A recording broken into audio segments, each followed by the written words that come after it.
Om Namo Bhagavate Vasudevaya. Om Namo Bhagavate Vasudevaya. Narayanam Namaskritya Naram Chaiva Narottamam Devim Saraswatim Vyasam Tato Jayam Udirayet. Nashta Prayeshu Abhadreshu Nityam Bhagavata Sevaya Bhagavate Uttama Shloke Bhakti Bhavati Neshtiki. Om Agyana Timirandasya Gyananjana Shalakaya Chakshur Unmilitam Yena Tasmai Shri Guruve Namaha Sri Caitanya Manobhistam Stapitam Yena Bhutale Swayam Rupa Kadamayam Dadati Swapadantikam Vandeham Shri Guru Shri Yuta Padakamalam Shri Gurun Vaishnavamscha Shri Rupam Sagrajatam Sahagana Raghunathan Vitam Tam Sajivam Sadvaitam Savadutam Parijana Sahitam Krishna Chaitanya Devam Shri Radha Krishna Padan Sahagana Lalita Shri Vishakhan Vitam Sha He Krishna Karuna Sindhu Dinabandho Jagatpate Gopesha Gopika Kanta Radha Kanta Namostute Tapta Kanchana Gaurangi Radhe Vrindavaneshwari Rishabhanu Sute Devi Pranamami Hari Priya Nama Om Vishnu Padaya Krishna Prishtaya Bhutale Srimate Bhaktivedanta Swamin Iti Namine Namaste Saraswati Deve Gauravani Pracharine Nirvisesha Shunyavadi Paschatya Deshatarine Vanchakalpa Tarubhyascha Kripa Sindhu Bhaevacha Patitanam Pavanebhyo Vaishnavebhyo Namo Namaha Jai Sri Krishna Chaitanya Prabhu Nityananda Shri Advaita Gadadhara Shivasadi Gaura Bhakta Vrinda Hare Krishna Hare Krishna Krishna Krishna Hare Hare Hare Rama Hare Rama Rama Rama Hare Hare. We continue reading with Srimad Bhagavatam. We are on Canto 3, Chapter 5, Text 8. The Vidur is putting the questions to Maitreya Muni. Yes, tattva bheder adilokanato lokan alokan sahalokapalan achiklapadyatra hi sarva sattva nikaya bhedo adhikritaha pratitaha. Translation and purport by His Divine Grace A.C. Bhaktivedanta Swami Srila Prabhupada.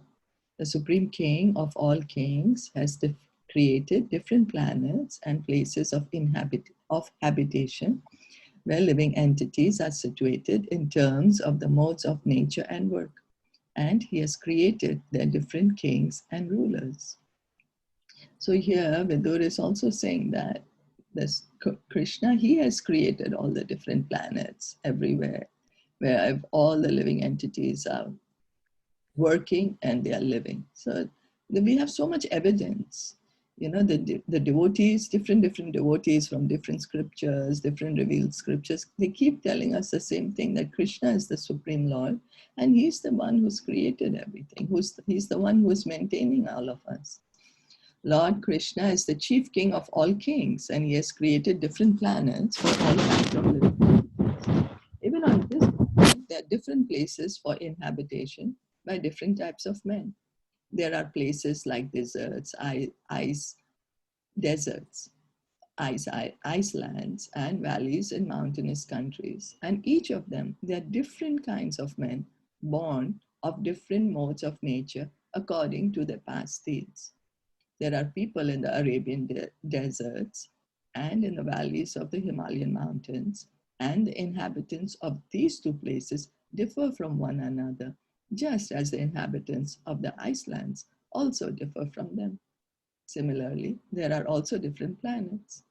So just as here on this earth itself, we can see that each part of land has different kind of people, and we can see that what majority is the modes of people in that area. You know, it was like India traditionally was supposed to be more spiritually inclined. India was known for that. But now, of course, things are different. The planets below the earth down to, and so similarly, as we have different types of living entities here in, even in different areas of the earth, so in different planets of this universe, there are different kinds of living entities who are under different modes of material nature, different combinations of Rajagun, Tamagun, and Sattvagun. The planets below the earth down to the Patala planet are full of various kinds of living beings.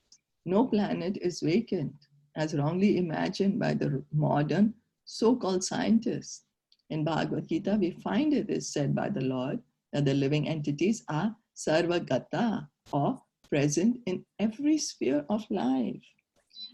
So we see that all this, sometimes we see the modern movies or the scientists, they say that there is no life on other planets, but no. Bhagavad Gita says that there is living entities everywhere, everywhere. We know even in front of us, though we can't see, there's so many millions of germs flying around us. So there's living entities everywhere. So even in the different planets, there are living entities. So there is no doubt that on other planets, there are also inhabitants like us, sometimes with greater intelligence, a greater opulence. The living conditions for those of greater intelligence are more luxurious than on this earth.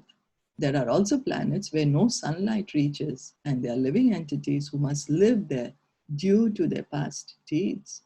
All such plans for living conditions are made by the Supreme Lord, and with the requested Maitreya to describe this for the sake of further enlightenment. So, any comments or questions on that? So it is same like how we born out of our desires and deeds. So even the planets and everything is chosen according to that. Yeah, right? Yeah. There are 8,400,000 species of life. Why are there so many? Because they are the different kinds of desires that we have. And then based on that desire, we are born in a particular species, in a particular planet. Like that. Yeah, just everything boils to our desire, you know. So reading on, Yena prajanam uta atma karma rupa bidhanam cha bidam vyadhatta narayano visvarg atma yonir etakcha no varnaya vipravarya. O chief amongst the Brahmanas, please also describe how Narayan, the creator of the universe and the self-sufficient Lord, has differently created the natures, activities, forms, features, and names of the different living creatures. Every living being is under the plan of his natural inclination in terms of the modes of material nature. His work is manifested in terms of the nature of the three modes.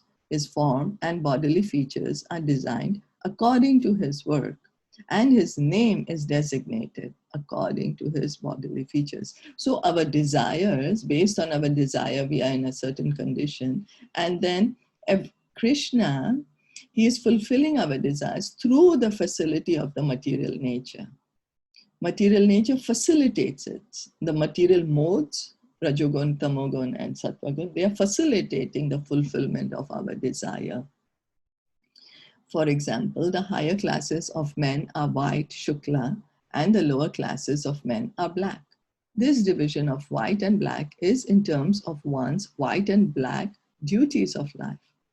Pious acts lead one to take birth in a good and highly placed family, to become rich, to become learned, and to acquire beautiful bodily features. Impious acts lead one to become poor by parentage, to be always in want, to become a fool or illiterate, and to acquire ugly bodily features. Vidura requested Maitreya to explain these differences between all the living creatures made by Narayan, the Supreme Personality of Godhead. So Bhagavatam gives so much detailed description of so many different topics. And reading on. Any comments?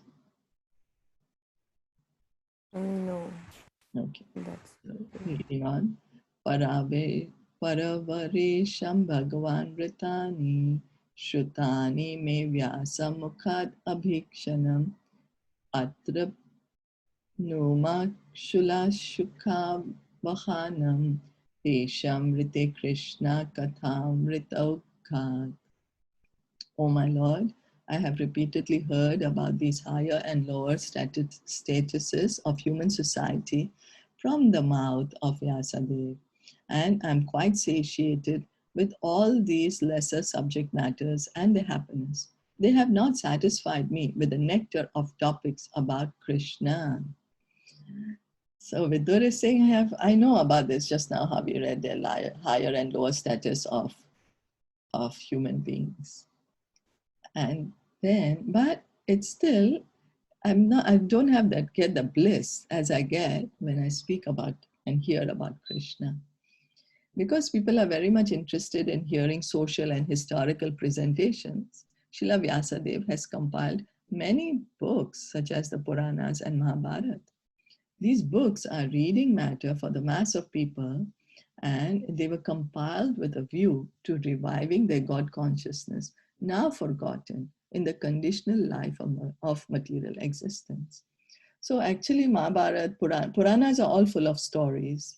There are different kinds of Puranas. There are 18 Puranas, 6 in the mode of goodness, 6 in the mode of passion, and 6 in the mode of ignorance. Well, it doesn't mean that the Puranas are in the mode of ignorance, but it is meant like for people who are in the mode of ignorance, so they can gradually elevate themselves and come to the mode of goodness. And Mahabharata also, it is full of family, there's so much plots, there's politics, there's, we like to hear all these things. Oh, what happened? Oh, really, this one did that and that one, that. But in Mahabharata is also the most confidential knowledge of Bhagavad Gita. So the aim is not to get confused into the details of what this one did and that one did. The aim is to come to the point of surrender to Krishna. That's the most confidential part of Mahabharata. But what happens is many people just get so caught up in the stories that they forget the most important part. Okay. The real purpose of such literatures is not so much to present topics of historical references, but to revive the people's sense of God consciousness. For example, Mahabharata is the history of the battle of Kurukshetra, and common people read it because it is full of topics regarding the social, political, and economic problems of human society. But factually, the most important part of Mahabharata is Bhagavad Gita, which is automatically taught to readers along with the historical narrations of the Battle of Kurukshetra. So Vidur explained to Maitreya his position of being fully satiated with the knowledge of mundane social and political topics and having no more interest in them. He was anxious to hear transcendental topics regarding Lord Sri Krishna, because there were insufficient topics directly concerning Krishna in the Puranas, Mahabharata, etc. He was not satisfied and wanted to know more about Krishna. Krishna Katha, or topics regarding Krishna, are transcendental, and there is no satiation in hearing such topics. If we hear about one person every day, how much could we hear about him? Initially we might take great interest. Oh, this is our great hero. We are so much in awe of him, and we make a club or a society, like a fan following of one particular person who's, we are very attracted to. But how much could we talk about him? 1 day, 2 days, 1 year, 2 years. We couldn't go on talking about him for thousands of years, It would be just unbearable. But Krishna is not like that. Krishna's topics, the more we talk about Krishna, the more it becomes sweeter to us. Initially, it might be like, like bitter. Initially, it might be bitter.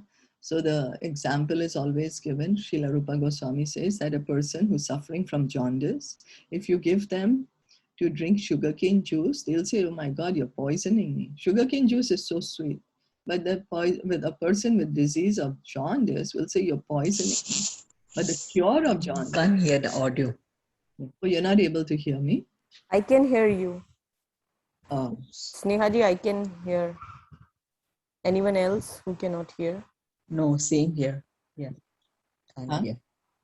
Okay, now we can hear you. Now it's okay? Yeah. Okay.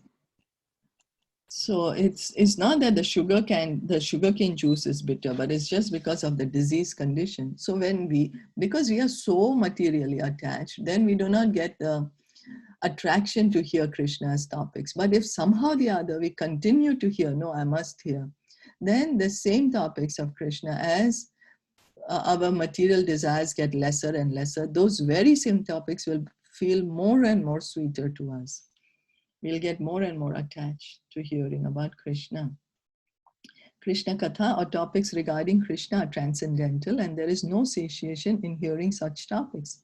Bhagavad Gita is important on account of its being Krishna Katha, or speeches delivered by Lord Krishna.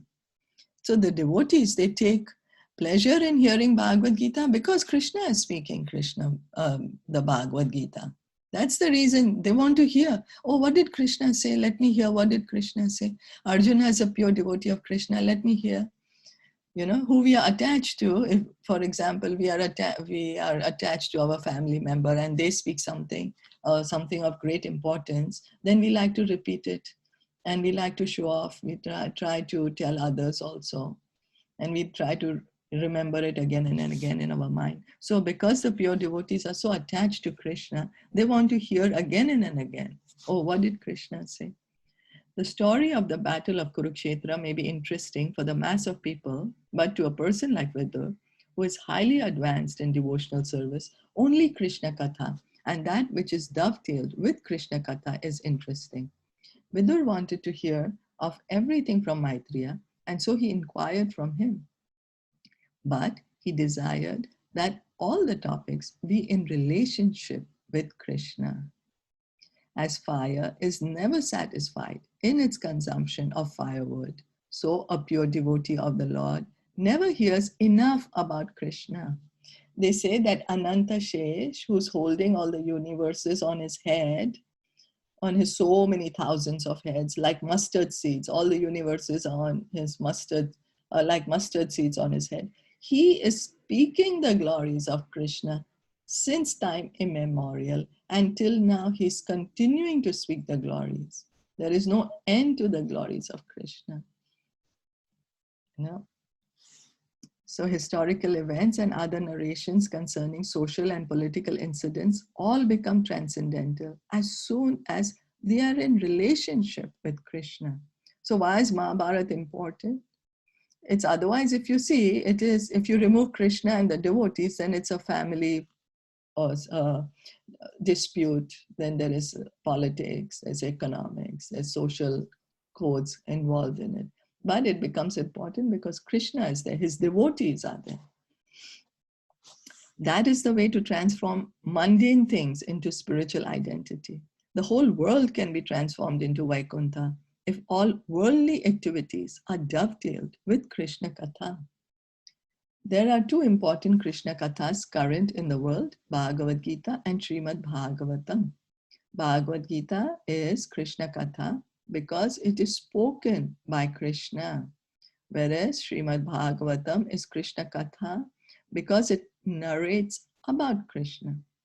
Lord Caitanya advised all his disciples to preach Krishna Katha all over the world without discrimination, because the transcendental value of Krishna Katha can purify one and all from material contamination.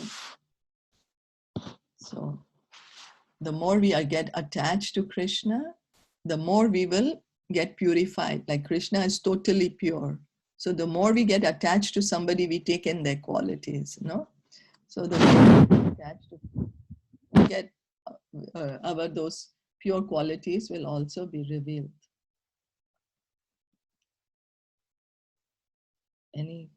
Does that also means like the association importance, like we are hearing about him, that means we are associating with Krishna? That's right. Yeah. Right? That also means that, right? Yes, when we are doing Krishna Katha, Krishna's pastimes are non-different from Krishna. Yes, we are associating with Krishna. And because we are associating with Krishna, we are getting purified. Okay. Because he's all pure. Whatever we associate with, we get that quality, right? If we associate with dirt, we go in the gutter, what will happen? We will get dirty. If we associate with water, then that dirty thing will be washed away. We'll become clean. If we associate with gamblers, we will become gamblers. Then when we are doing Krishna Katha, we are associating with Krishna. Where Krishna Katha is being heard and spoken, really like true Krishna Katha, sincerely, Krishna is hearing. Oh, what my devotees are saying. Oh, they're saying like this. He's hearing. When somebody speaks good things about us, we also want to hear, oh, really? What did she say about me? Oh, really? Krishna is a person, we always try to remove all the qualities from Krishna and make him as a person without any feelings or emotions. Yeah, so. Krishna also get attracted when somebody is praising him. Is it like that? Yes, he gets attracted. Oh, somebody's speaking about me. Really? Let me hear what they're saying. Yes, Okay. he gets attracted. Okay. When somebody is speaking with love, then he gets attracted to that love. Or with sincerity. When somebody, okay, not yet got love, it's a very high stage. Not many of us have come to that stage, but sincerity, yes, Krishna is attracted. So we should hear Krishna Katha, chant Krishna Katha for the pleasure of Krishna. For the pleasure of Krishna. So text 11. Krastrip Nuyati Tapado Abhidhanat Satreshu Vashuribhir Ida Idyamanat Yakar Karnanadim Purushasya Yato Bhava Pradam Ge Haratim Chinati. Who in human society can be satisfied without hearing sufficient talk of the Lord, whose lotus feet are the sum total of all places of pilgrimage, and who is worshipped by great sages and devotees. Such topics can cut off one's bondage to family affection simply by entering the holes of one's ears. Krishna Katha is so powerful that simply by entering into a person's ear, it can at once give deliverance from the bondage of family affection. Family affection is an illusory manifestation of the external energy, and it is the only impetus for all mundane activities. So because we are so attached to family, then all the activities start. Let me go here to do this for my son or daughter, or I need to do this for my husband or wife. And then our whole life is there. And then Bhagavatam is saying, but one who just sincerely listens to Krishna Katha, he gets his family, his affection, it can give deliverance from the bondage. It can cut that. But so what does it mean that we should all leave our homes, abandon our families and go away? No, Krishna does not want us to do that. Krishna says in the Bhagavad Gita, and he said as Lord Chaitanya, you'd be where you are. Wherever you are, you continue doing your duty. And you retire, don't retire prematurely. You retire only when it's time to retire. But do Krishna Katha. And with doing that, then you will understand that, yes, everyone is a part and parcel of Krishna, and we are all instruments of Krishna. Because instead of getting too attached that this person belongs to me, no, I will do the needful, whatever is to be done, because it needs to be done for the pleasure of Krishna. So as long as there is mundane activity and the mind is absorbed in such engagement, one has to undergo the repetition of birth and death in the current material nations. People are most influenced by the mode of ignorance, and some are influenced by the passionate mode of material nature. And under the spell of these two modes, a living being is actuated by the material conception of life. So currently, majority of the world is under the mode of passion and ignorance. We are mostly in this passion and ignorance, too many desires, and we want to fulfill the desires. And mostly what happens from the mode of passion, a person tends to fall into ignorance. The mundane qualities do not allow a living entity to understand his real position. The qualities of both ignorance and passion strongly bind one to the illusory bodily conception of the self. So what is the illusion of passion and ignorance? That I am the body and that everything belongs to me. So that even in goodness, that illusion is there, but it's not so strong. In passion and ignorance is very strong. The best among the fools. So that means that whenever I'm keep talking about कि मैंने ऐसे किया, मेरा ऐसे है, this is my, like, you know, मैंने ऐसे किया, मैंने ये बनाया, मेरा. So that means that I'm in ignorance or I'm in passion. Passion, because we are trying to show people how good a worker we are. Okay. Because ignorance means you're not going to do anything. There's not much activity. But then it's easily for me to fall down from passion to ignorance, right? Yes. I might start talking more with this I, because I'm too much involved with the I, right? Then what happens? We engage in illicit activities. When we get too much in passion, then we start doing eating, this intoxication, gambling, like that. Okay. Yeah. But when we are trying to show off that that's very strong mode of passion. Showing off is more in mode of passion. I'm sorry? Showing off is Showing more off in a... that I am such a great worker. Look, I'm working so much, you know. Look how much I'm working. No, this is the result of my work. And that is more worker than you. So passion, that's passion. Yeah, more in the mode of passion. Okay. So the best among the fools who are thus deluded are those who engage in altruistic activities under the spell of the material mode of passion. Bhagavad Gita, which is direct Krishna Katha, gives humanity the elementary lesson that the body is perishable and the consciousness, which is spread throughout the body, is imperishable. So the illusion is that I am the body. That is the illusion. We have to keep reminding ourselves that I'm not this body, but I am in the body. That is and I need to do whatever I need to do in the body and connect my activities to Krishna. Offer the result of the activities to Krishna. Okay, so then, and which begins with hearing and chanting. We have to continue to hear and chant, because if we don't, then again, we are in I and mine. So the qualities, where are we?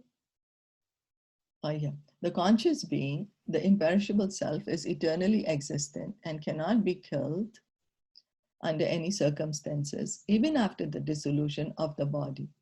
Anyone who misunderstands this perishable body to be the self and who works for it in the name of sociology, politics, philanthropy, altruism, nationalism, or internationalism, under the false plea of the bodily conception of life, is certainly a fool and does not know the implications of reality and unreality.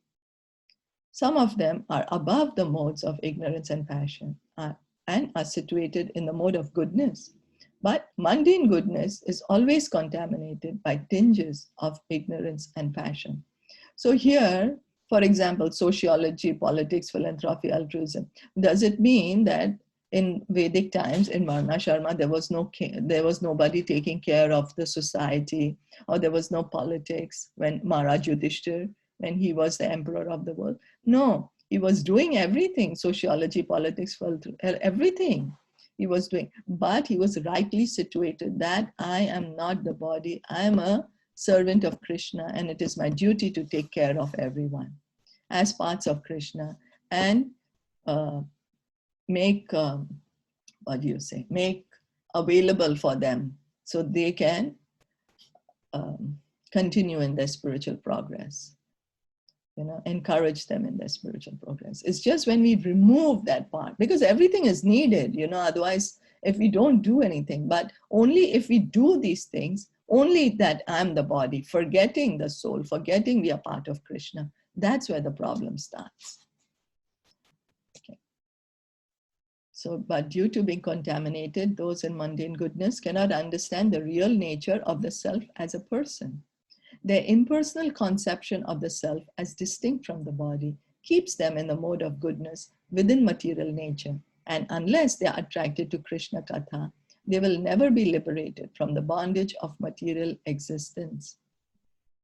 So those who are in those who think, okay, I'm the soul. I'm the soul and I'm not the body. But they also still will be in the material world. Why? Because they have not taken shelter of Krishna. Only when we take shelter of Krishna can we get out of this material world.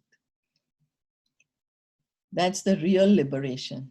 That's the only way to get liberated. Krishna Katha is the only remedy for all people of the world because it can situate one in pure consciousness of the self and liberate one from material bondage.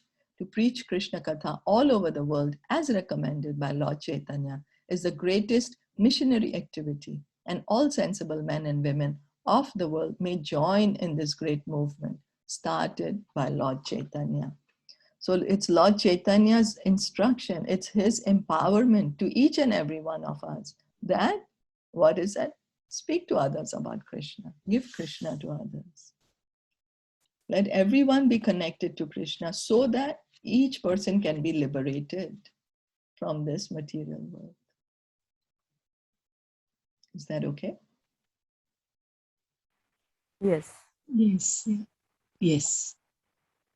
So shall we stop here for today? Okay.